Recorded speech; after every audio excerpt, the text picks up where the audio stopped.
Thank you for coming along to Big Scrub Rainforest Day 2016. To stay involved with Big Scrub restoration events and activities throughout the year, please become a member of Big Scrub Landcare.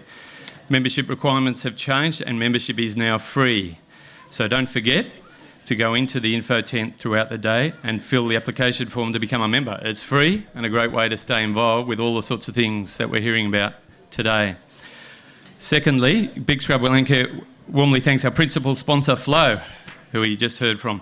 Our major sponsors, Stone and Wood Brewing Company. They've got a great Big Scrub beer, one of their local beer collections. So go out and have a Big Scrub beer.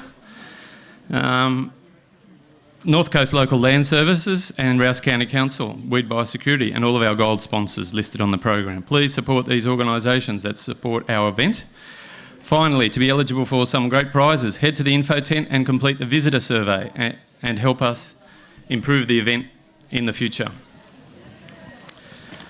So, good afternoon, everybody. My name's Anthony Acret. I'm the Natural Resource Management Planning Coordinator. We must be making progress. My title keeps getting longer and more complicated all of the time with Rouse County Council. So it takes in the former Rouse Water, Far North Coast Weeds and Richmond River County Council. But primarily my experience has been in catchment management and working with partners of all descriptions in the Big Scrub landscape to make those water catchments as healthy and as productive and as ecologically friendly, trying to get those ecosystem services working as best it can. So I've been there for over 15 years and had the privilege of working with a whole host of bush regenerators at Rouse Water, as well as all of our catchment partners, including a lot of work here at Rocky Creek Dam with Ralph Woodford. So today's discussion is really focusing on the theme of today's event.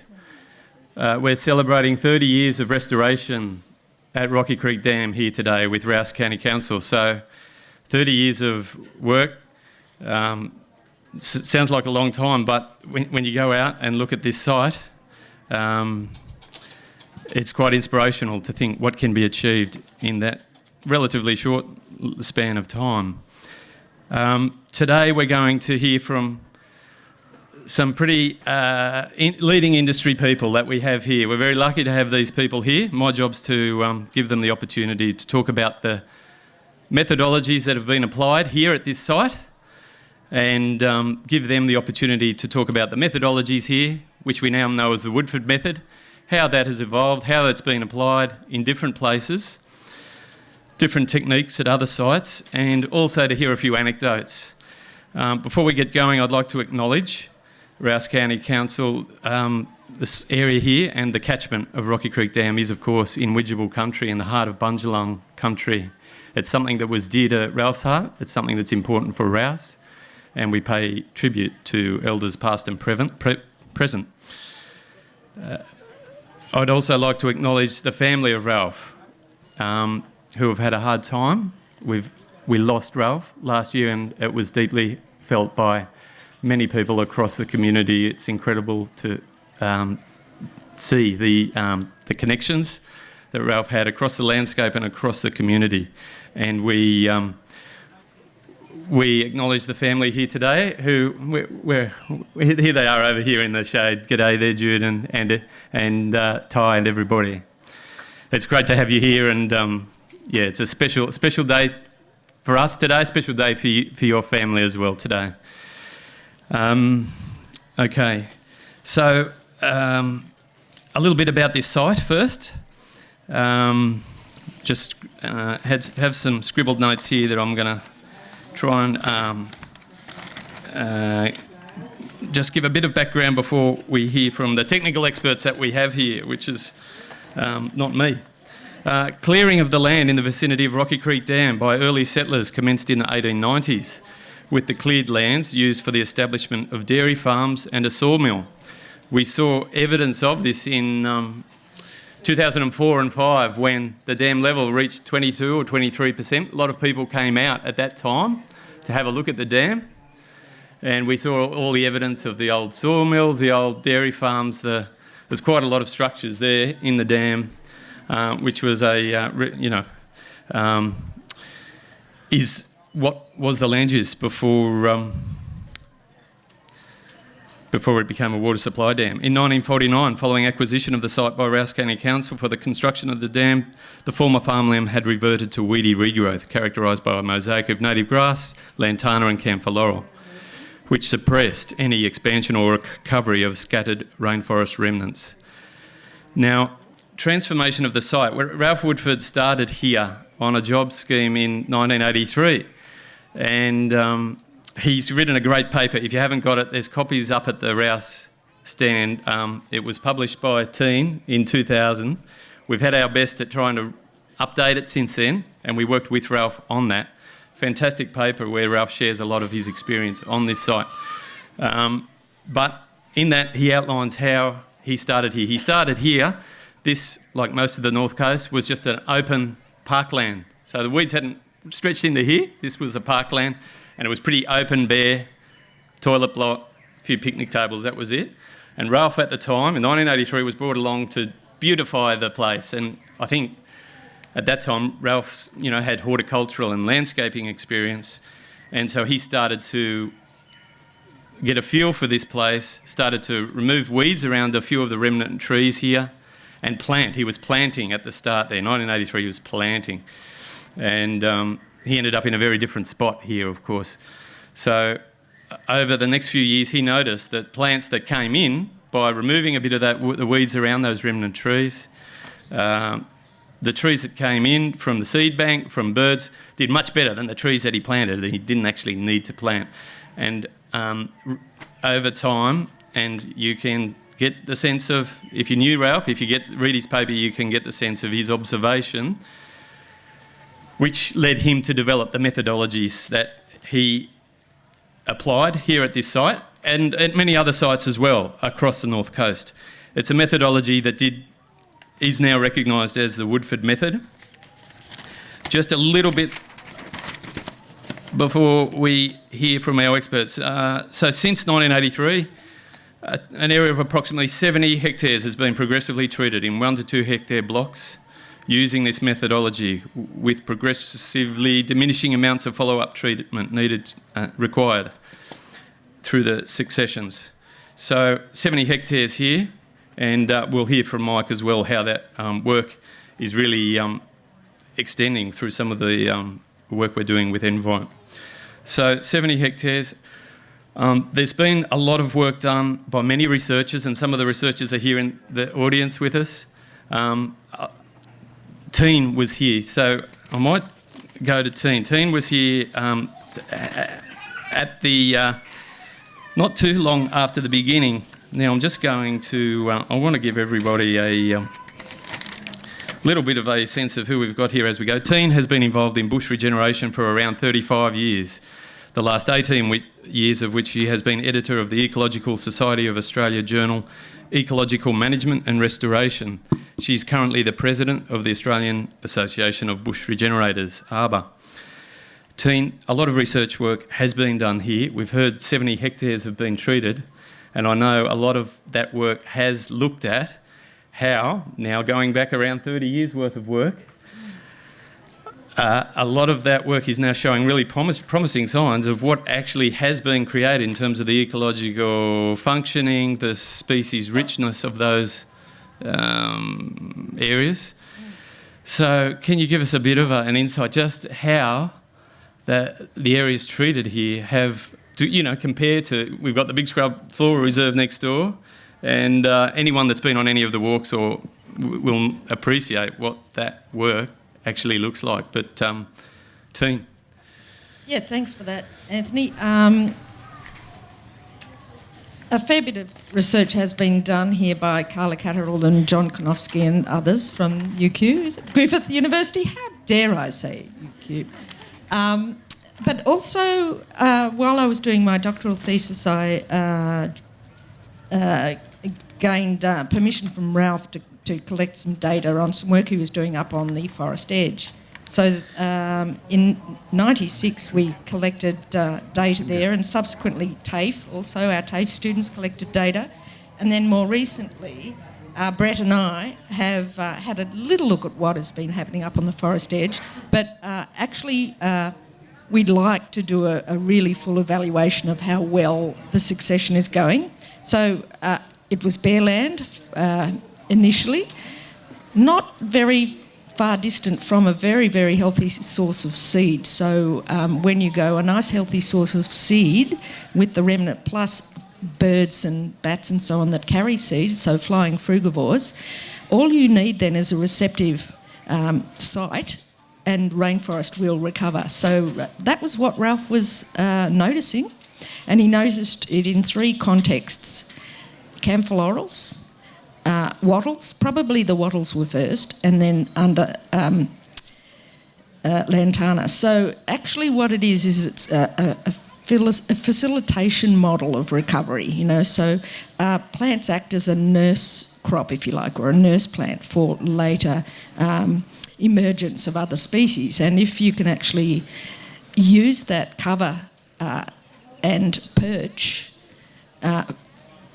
for attracting the frugivores to drop their seed, then as the seedlings emerge under that shade, there comes a point where it's appropriate to remove that cover and remove that inhibition, and up will come the rest of the recovering ecosystem. And you can see down here, just below here, Ralph was able to poison camphor laurels and had a stunning impact almost immediately. The wattles were doing it naturally, and so he went in. The wattles actually germinated at about the same time in the 50s as the earthworks were being done for the dam. And wattles aren't long-lived, and so they were senescing by the time Ralph got here in the 80s. So he noticed that they were actually acting as a nurse crop, if you like, for the native vegetation come up. So he just went in there and removed weed, and the site just progressed amazingly well. So he took this approach across the whole site, and when we came to have a look at it in the 90s, he was working up near the forest edge. So we put our... Would you mind going to that presenter? We were impressed with what was happening at that time, which was fantastic. But what we've observed over a subsequent 20 years is a progressive maturation of the rainforest in terms of the number of species, particularly later phase species, so that there's a shift from the early secondary, later secondary and mature phase species. And Brett and I had a little look just before we went down to present a paper at the Arbor Forum in July, and we used the Hopkins et al. Succession classification system, phases 1 to 5 or 6, 5 I think it is, and we consider that most of that site that we looked at near the forest edge had already progressed to at least a phase 4 recovery. So in terms of the degree of later phase species in the system and the other characteristics of structure. And there were a lot of understory species as well, that is, the ones that come in a more mature succession. We've found... we didn't count or compare the number of species in the remnant with the number that was coming up.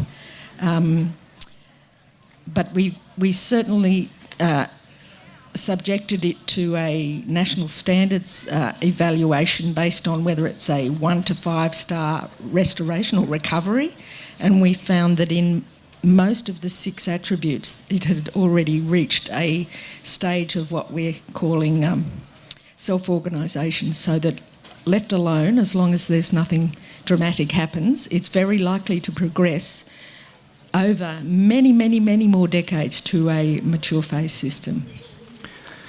Thanks, Tien.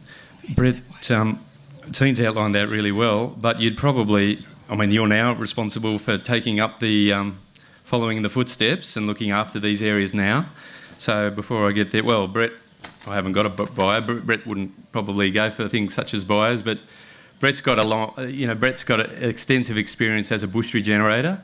He's our acting team leader, bush regeneration with Rouse County Council, and has worked with Ralph, worked with a lot of people on the panel.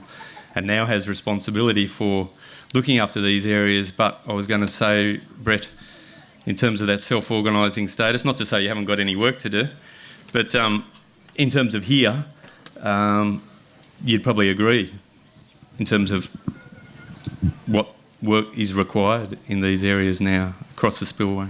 Yeah, I was going to say some of the areas that Ralph's worked, we really don't have to do anything there. They're just looking after themselves.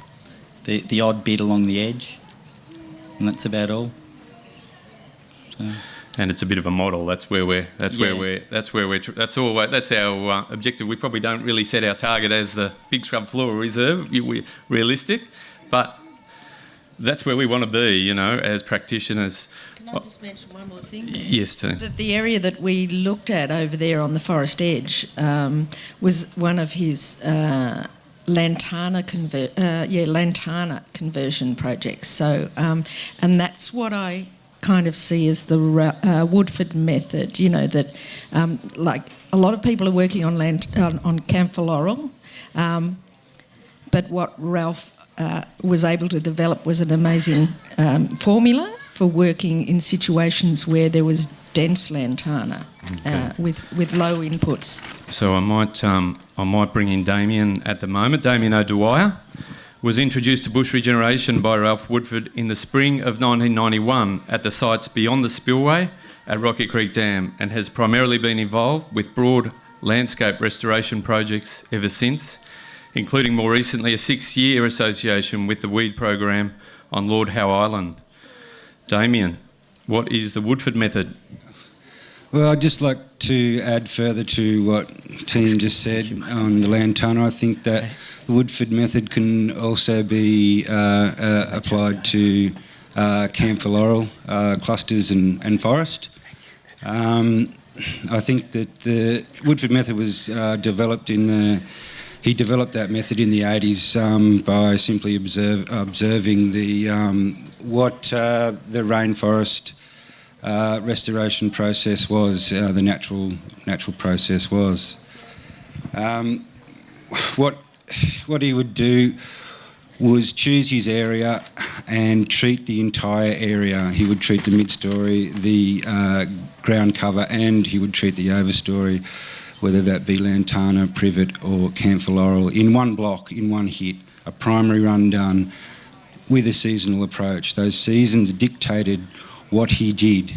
So we can talk about that. Others will want to chime in and give some details over that. But for the purpose out here, I think that Ralph was able to turn around those areas quite successfully within about 3-year periods. Now, if you take that same method out of this area into areas like Fernley and Tintinbar that don't have the same forest next to it, you might find that you might have to do some interplantings within those areas.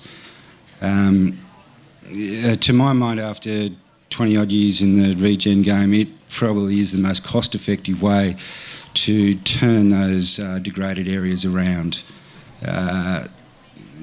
One thing that's not often talked about is also within the Woodford method is his planting models. I believe that Ralph was he was the first guy off the bat to start to put a lot of pioneer early successional species in his plantings, 50% upwards, and the turnaround there was, the same. You look, the cost was of course a lot more when you're starting from bare earth, but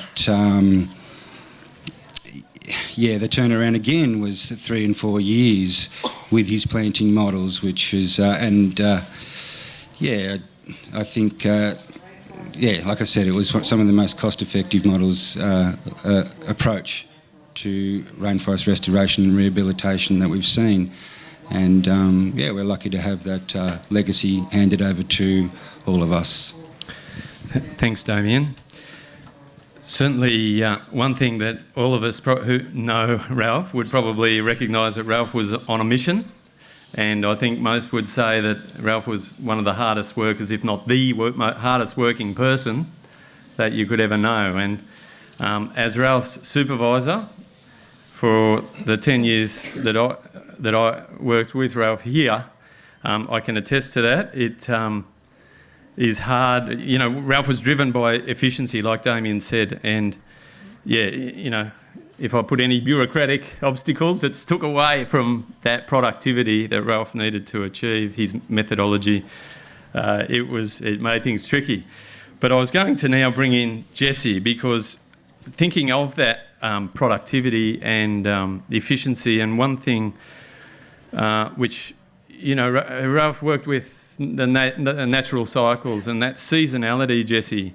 How, just thinking about that efficiency and how the methods that are recognised as the Woodford method here are used elsewhere, more broadly across the industry, and especially working with seasons.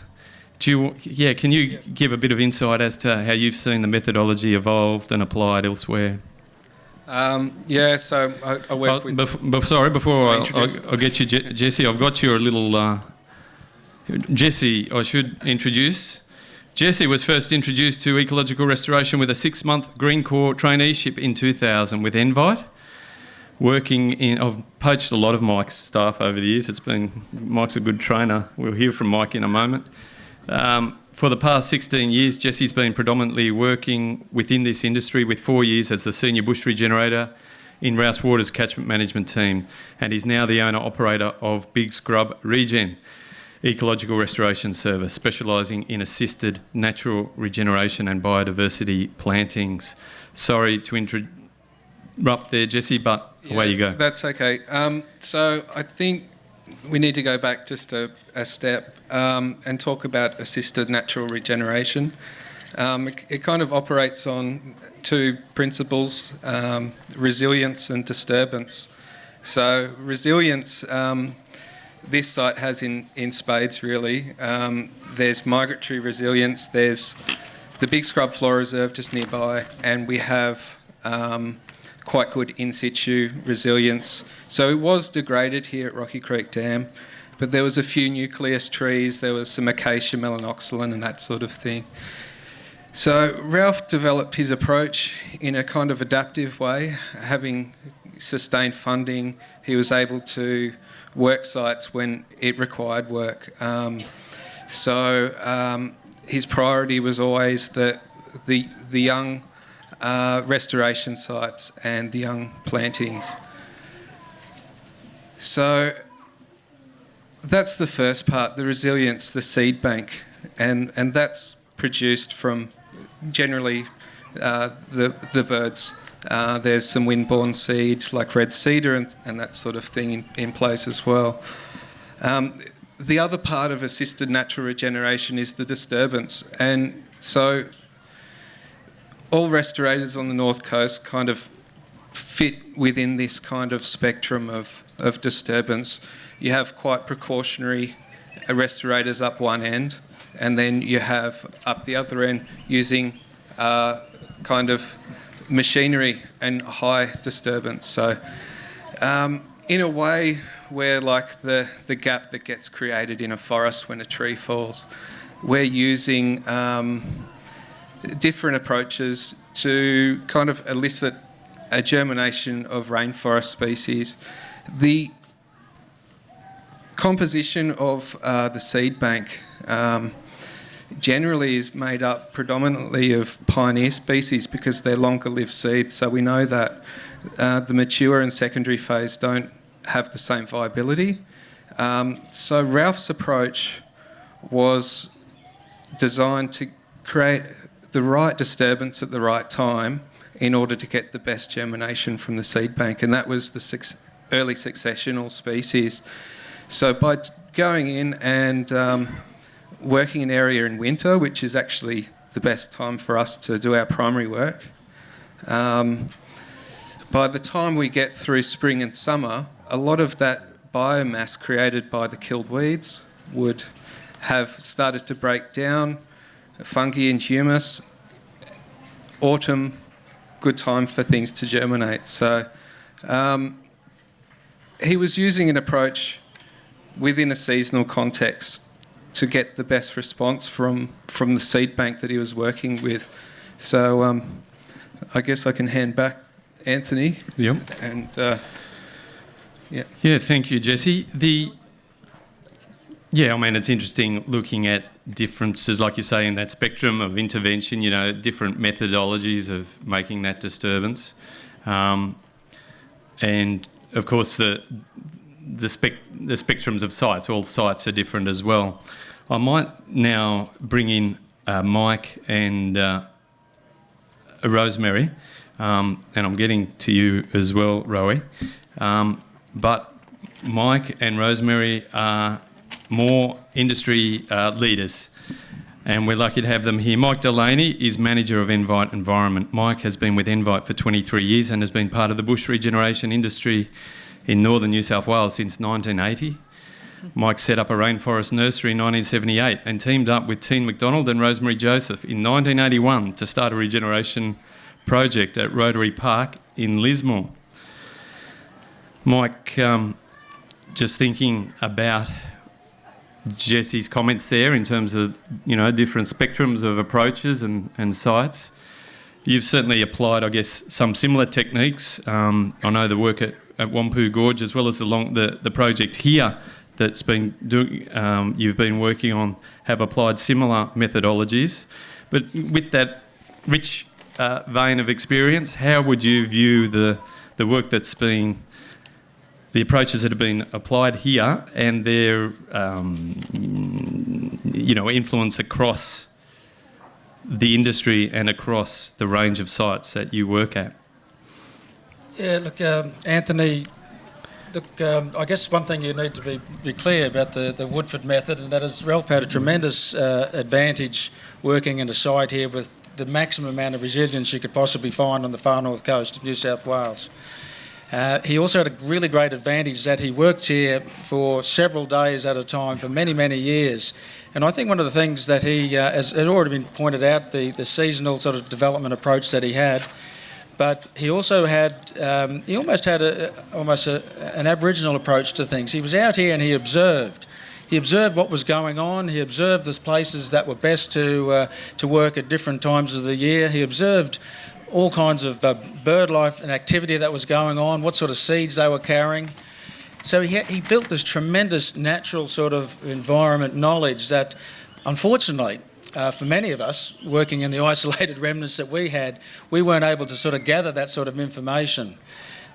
Having said that, one of the great things Ralph is also famous for that hasn't been brought up is he used to go through tractor slashes at an enormous rate. And that'd only be the people in the Rouse workshop that would even be able to tell you that one. So he used a tractor to slash down large tracts of lantana because there was large areas of lantana out there, and he had tremendous natural regeneration occurring.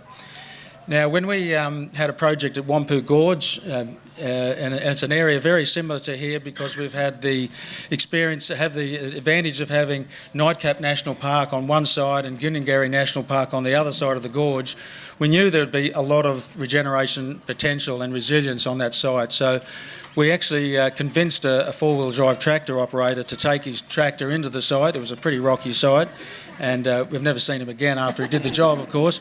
But he slashed down that site, and we had very similar results, if not identical results, to what Ralph was getting here. And that was an explosion of pioneer species with a certain proportion of secondary species coming through. Of course, with that, what you also get is an explosion of weeds as well, just once you've opened it up.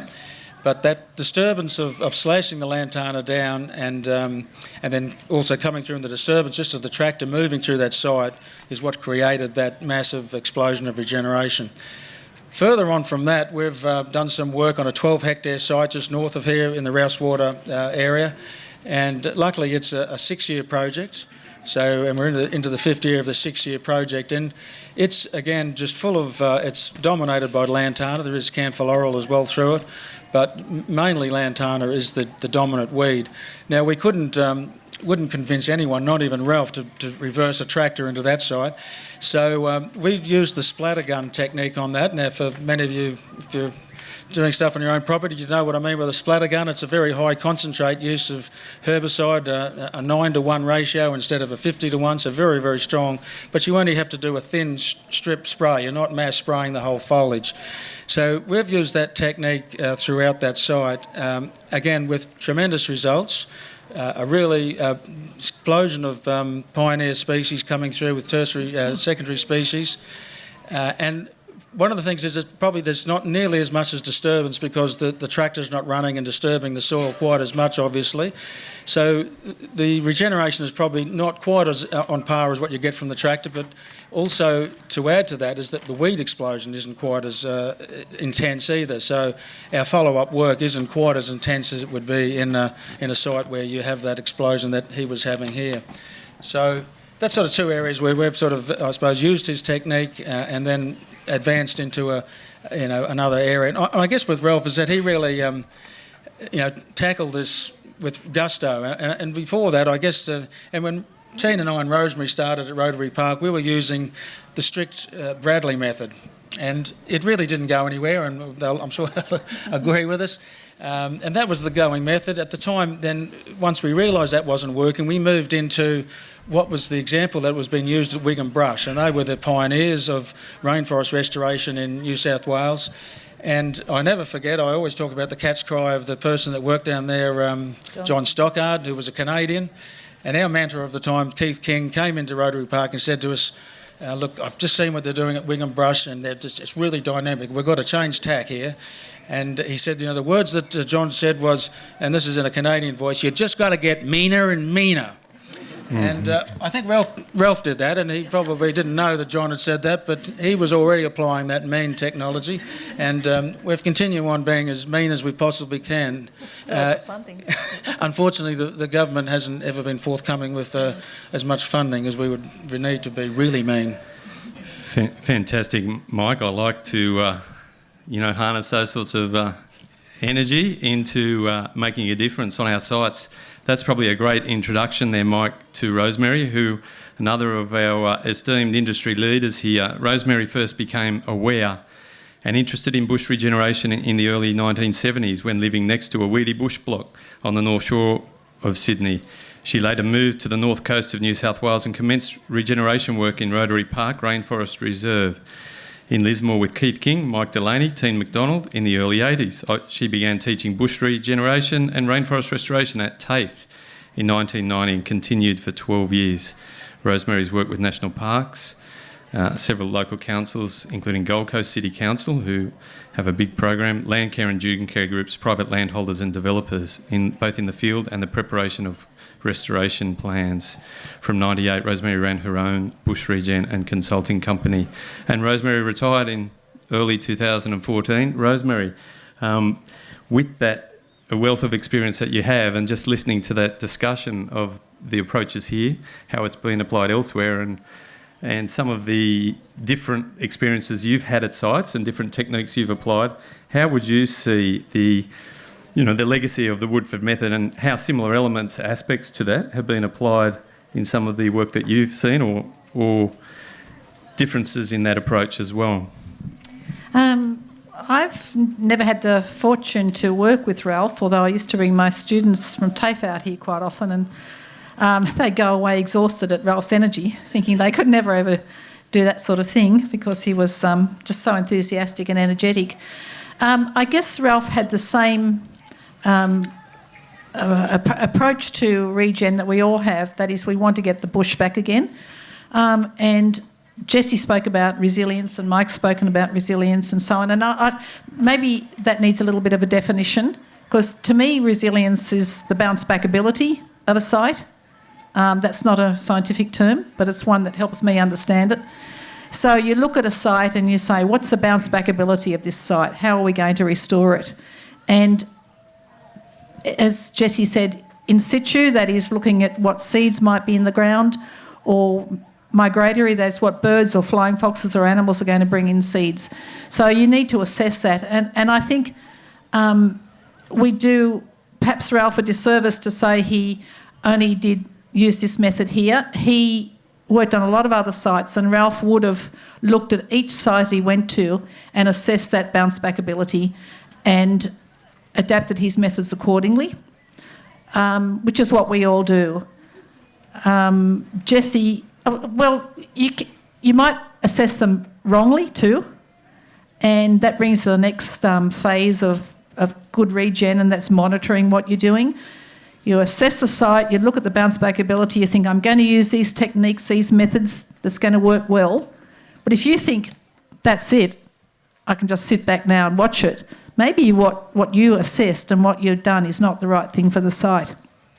So you need to monitor it. So assessment and monitoring, and I'm sure if there's any ex-students here, they'd say, here she's on a soapbox again, but assessment and monitoring of the site are the two main things, and I know Ralph did that all the time.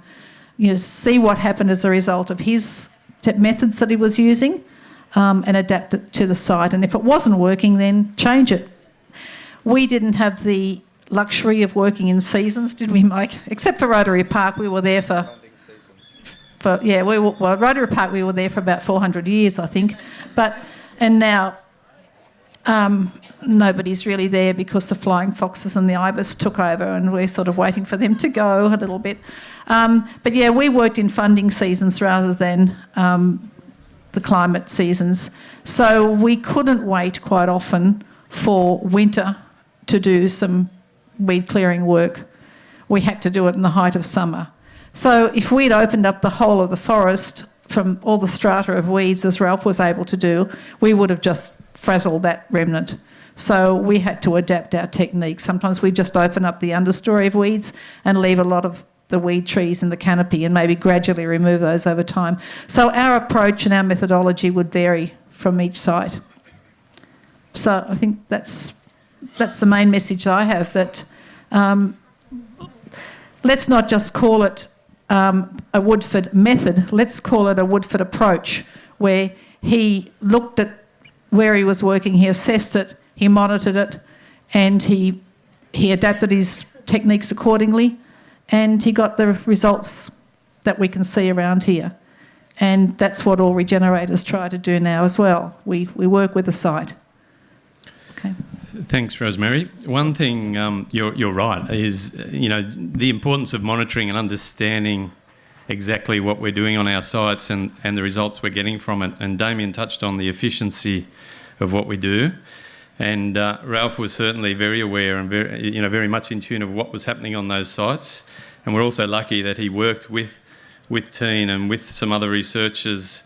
And in the last few years, we did some more work, and we've tried to, and Tien's done a great job in helping us make the best of what we can to write up a lot of that work, so we can understand what we are observing here on these sites. I might now just move on a little bit and bring Rohe in. Now, Rohe, I was talking to Damien yesterday about working with Ralph, and I remember he was remembering when I was talking to Ralph. We wanted to go. There's some people from Wine here. We wanted to go and strike, make a difference to Wine Falls. And you and Damien were working at Invite at the time. But as you know, Ralph wanted to hit the ground running, and Damien was talking about before Ralph would let you on the sites, you had to go out and get your chainsaw tickets. Is that right there, Rohe? Before I bring Rohe in, I've done it again, but Rohe, I haven't got a bio for Rohe, but Rohe, I first met Rohe at that time, which would have been about 2001, maybe, Rohe? But I would describe Rohe as a bush regenerator. She's now a landscaper as well. She's working with Woodford on one of Ralph's sites that they've been working on together. She's a bush regenerator, she's an artist, she's a musician, and Rohe, you hit the ground running there in those days though. Can you remember what it was like? We talk about intervention and making an impact. How was that?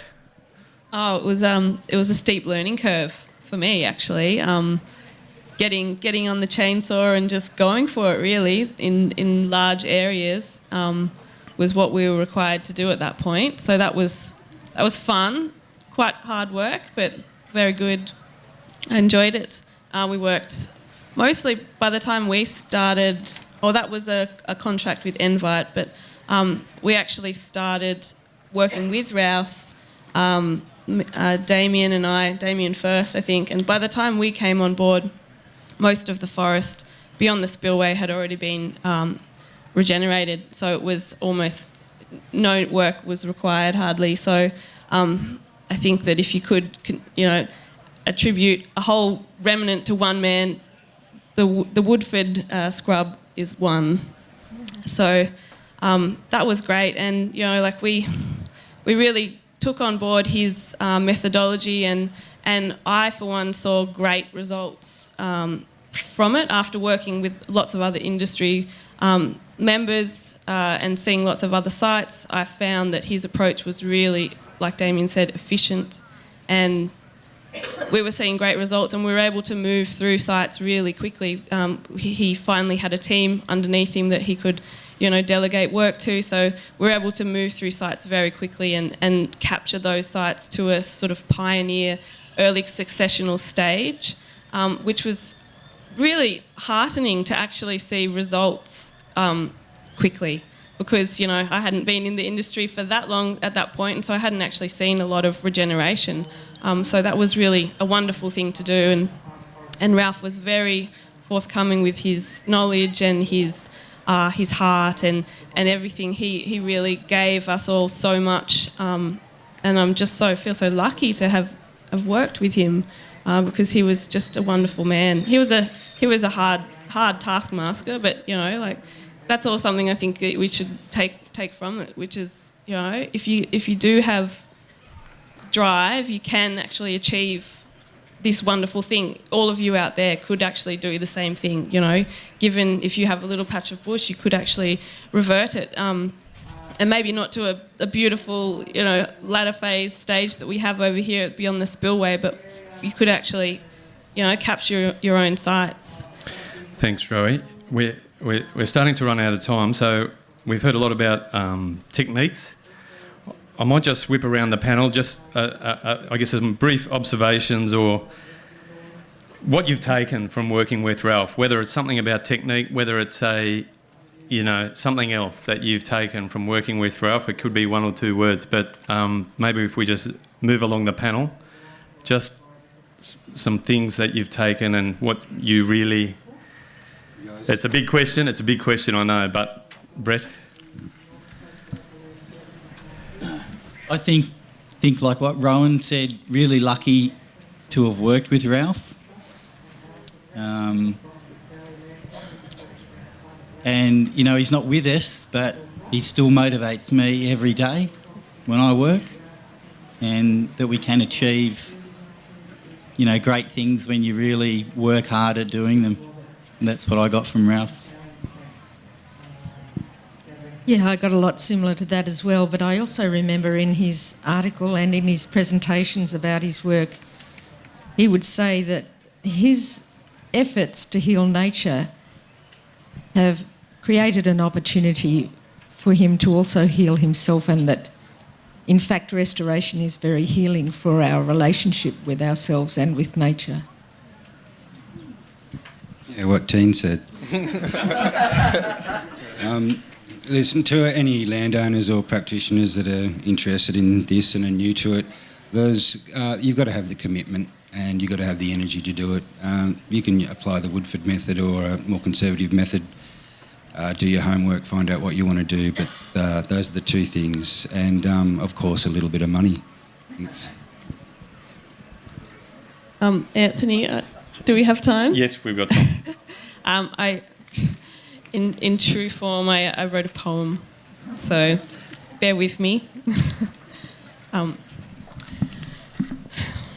Picture with me a man in a forest that hasn't yet been grown, with floppy hat and tractor, in the weeds alone, slashing, mulching lantana, disturbing the soil a bit, or wielding the chainsaw of destiny through the privet thick.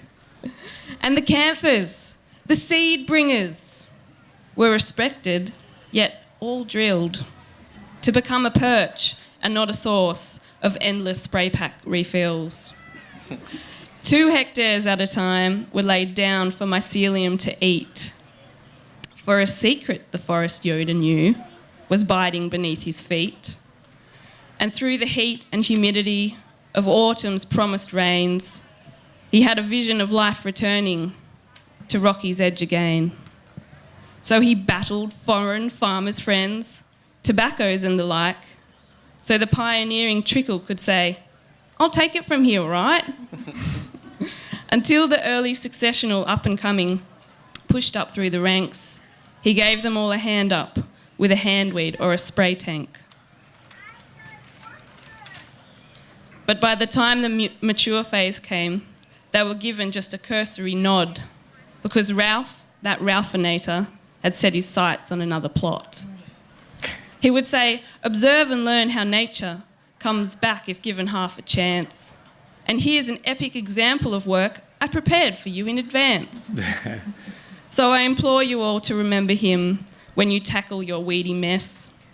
It can be done, and here's the proof of one man's determinedness. But our Ralph was not known for big-noting himself a lot. He would much rather just get on with it, so today would have been a shock. But he inspired me and many more, and hopefully more to come, to see what a battler can do when our forests need someone. So good on you, Ralphie, with that twinkle in your eye. Finally, you're having a bludge up there in the clear blue sky. For all you did, for all you were, and all that now lives on, this one's for you, and you deserve the best. Your own endless dawn chorus song.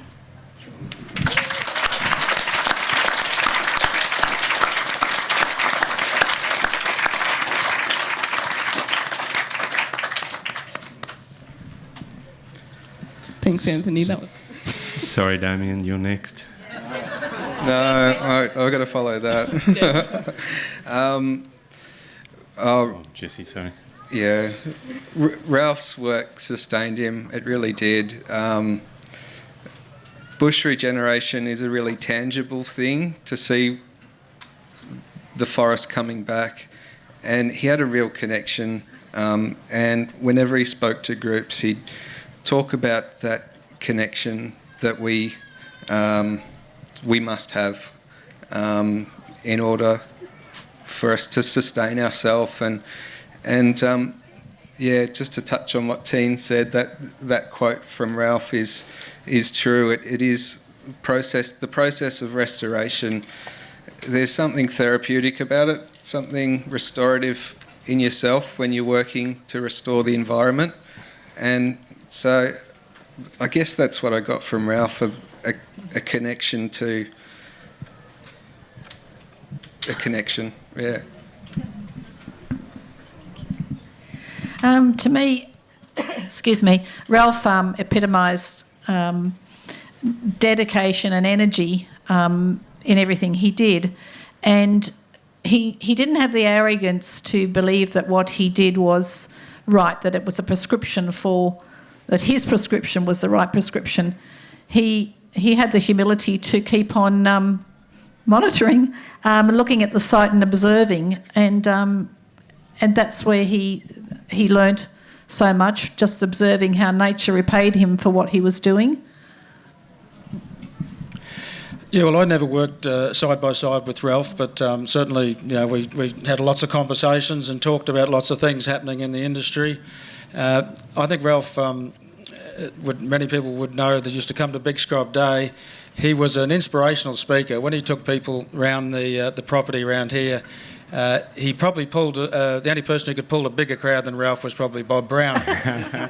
People would flock to see him. He was absolutely always dynamic in his conversation, and just the way he spoke, the energy and commitment that he had for the work he was doing.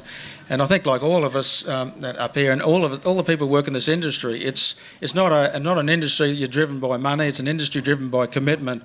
And what we don't get paid in financial sense, we certainly, and as with Ralph, would have got paid off. For now, what we know is doing is the right thing and working with nature. Thank you. Thank you, Mike.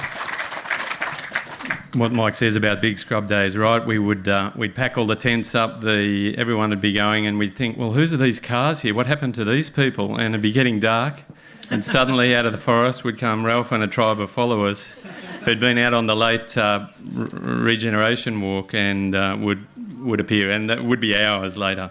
And it was a treat. It was an absolute treat to be in the forest with Ralph, and that's what I take. And in fact, that area over there, we heard this morning. I mean, if I needed to find Ralph, I'd just come out here, go over into the bush, and listen for this chainsaw, you know. And Ralph taught me patience. I'd be keen to do this and that and everything else. And even though he was going hard, he would say, look, all we're here to do, Anthony, is create the structure for a future forest that would come in 10 years, in 20 years, or 100 or 1,000 years. And he would really impress upon that. He was in touch with those natural cycles and what our mission was to do.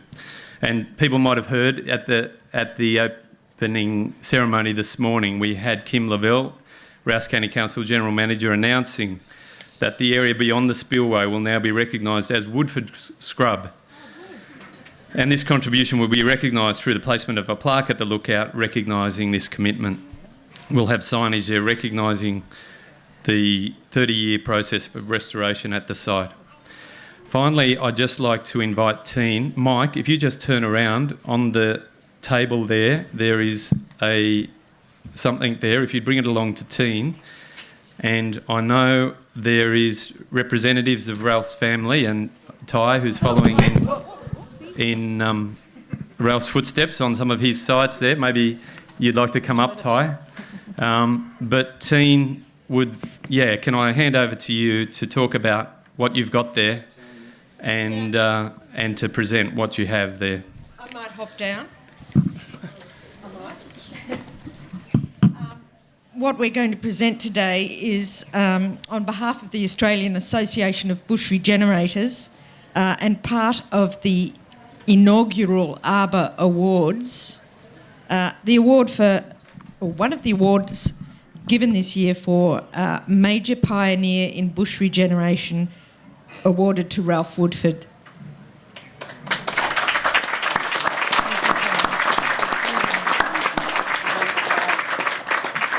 Thanks, Tien. Thanks, Ty.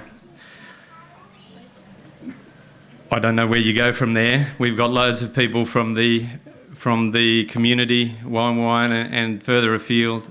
A lot of people knew Ralph. Many haven't, but get to come along and follow in his footsteps, whether it's in the work or following the methodologies and listening to people such as we've got here following those approaches. So I probably wanted to finish up a bit earlier to have some discussion, but Charlie's not going to let me do that. I think I've got to pull up here, but we move on to the next session. But thank you everyone for coming. There's loads of information there if you want to know more about the Woodford method, and come and talk to these talented people that we've got up on stage here. And it's great. Thank you, panel, for contributing all of those observations and for sharing it all with you. Thank you very much, and thanks for attending.